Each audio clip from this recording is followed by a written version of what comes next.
विद्यार्थिनीचा मूर्तिजापूर येथे विनयभंग.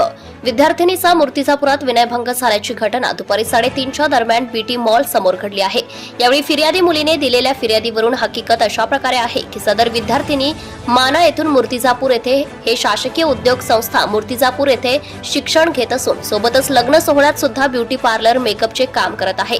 अशाच वेळी काम करताना शेलू बेताळ येथे राधेश्याम दौंड नामक या युवक याची ओळख झाली. सदर हा युवक मागील अनेक महिन्यांपासून या युवतीच्या मागे लागून संपर्क साधण्याचा प्रयत्न करत होता. परंतु आज आरोपी राधेश्याम दौंड राहणार शेलू बेताळ यांनी सदर मुलीच्या उजव्या हाताला धरून व तिला जीवे मारण्याची धमकी देऊन तिचा विनयभंग केला. या प्रकरणात मूर्तिजापूर शहर पोलीस स्टेशनमध्ये अपराध क्रमांक 340 कलम 24 74 78 351-2 नुसार गुन्हा दाखल करण्यात आलेला आहे. तर पुढील तपास कर्तव्यदक्ष ठाणेदार अजित जाधव साहेब यांच्या मार्गदर्शनात पोलीस हेड कॉन्स्टेबल मंगेश घाटे करीत आहेत. सत्यशोधक न्यूज नेटवर्क चॅनलसाठी मुख्य संपादक Santosh Gavai, Akola. Subscribe now and press the bell icon.